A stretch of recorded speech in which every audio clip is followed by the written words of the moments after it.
afternoon. My name is Charles Eckley. I'm alma mater of Northwest University. I studied at Potchefstroom University. As such, I also know Mr Deon Pistorius, who's a ex-lawyer, ex-brigadier in the police. Thank you, Charles. Yeah, being alma mater, it's always nice to plowing something back into the university. Okay, to start with, Deon, what is alternative remittance system? Is exactly what it says, alternative, which is traditionally operating outside of the conventional financial sector. It's a system whereby funds or value is moved from one geographic location to another.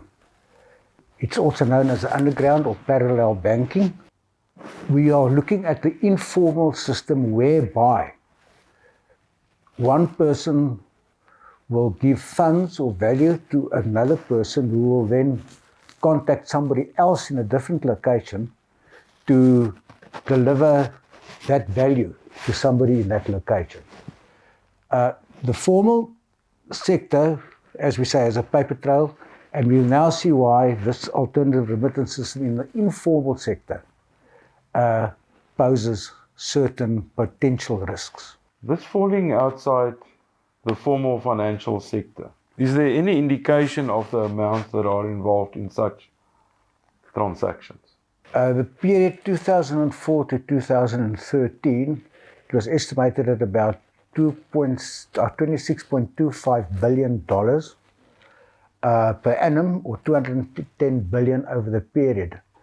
This is the estimate that the South African Reserve Bank placed on it in a report of 2015. So you can see we're not talking small money here. Who is more likely to make use of the system? It will most likely be the group that do not have access to the formal financial sector. In this regard, we're looking at undocumented persons who will then be unable to open banking accounts. And what springs to mind or comes to mind, and is very current at the moment, are the zamas who are illegally mining gold, selling the gold. That money cannot be banked. They probably don't have bank accounts in any case. And I don't want to mention a country, but we know from newspaper reports that a lot of them are from Zimbabwe. Open borders so the money can move freely, transferring money to their families in neighboring states. What are the potential dangers that this system pose? The potential dangers are that these people are operating under the radar of the more formal banking sectors. I say largely under the radar because there are certain regulations and other measures that can be implemented and to try and curb the illegal activities in this regard. Which crimes come to mind? The crimes, money laundering, terrorist funding. You can look at tax evasion, you can look at illicit drug trafficking, human trafficking that you can accept are actually happening. How could it be used in money laundering? In all probability be used in the placement stage. And examples there of smurfing and structuring where large amounts of money are broken up into smaller pockets so as to not raise any suspicion. Asset conversion, obtain assets in a foreign country. We're only talking about the illicit cash now at the moment, or money, or funds, or value. How can this system be regulated? Okay, the biggest hurdle to regulating the industry is the different jurisdictions.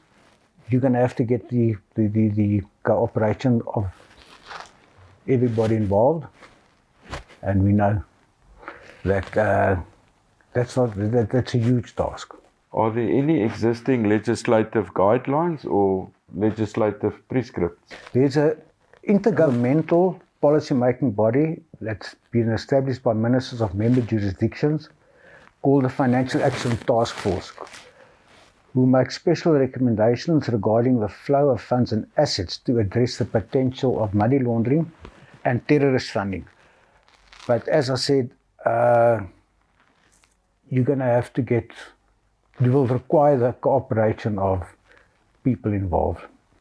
Give some examples that these recommendations address. They ask financial institutions should report suspicious transactions, and they must do customer due diligence reporting or background studies or whatever. Yeah, are there many countries that are party to FATF? 39 member states, 37 jurisdictions, and 2 regional organizations. What steps does FATF take for non-compliant members? Once a member becomes non-compliant, they can place you on a blacklist or on a grey list.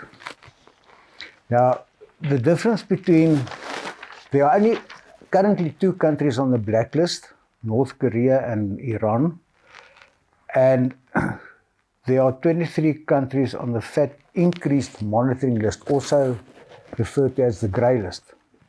Now, why this discussion of ours is important today is that South Africa have been notified by FATF that they are considering putting South Africa on the grey list. And all that means is that there will be increased monitoring of our financial institutions. Now, this notice is given South Africa until October 2022, which is next month, to furnish them with all measures they intend taking to improve their oversight and their, I don't want to use the word control, but to enhance their ability to pick up suspicious transactions pertaining to potential money laundering and terrorist activities. Are these measures sufficient to regulate alternative remittance practices? Yes, to the extent that all concerned buy in to being regulated, and we know that will never be 100%, or presume it won't be 100%. The measures is FATF, for which I think we can be grateful, and they have got quite a lot of, I don't want to say authority, but they've got a lot of punch by putting you on a grey list, because at a later stage we'll discuss the consequences of being placed on a grey list, and we'll also discuss what measures South Africa have taken. We are now a month early, so we'll have to wait till January next year to see what FATF says about South Africa. Any suggestions, Mr. Pistorius, as to how the NWU Business School could get involved or take the matter further, maybe? I would suggest that this topic also be addressed on a larger platform of NWU, Northwest Business School, such as the PITSO and their think tank. It must be taken further. It mustn't stop here. I would absolutely agree. From the little I know and the little I heard, thank you. Thank you, Charles.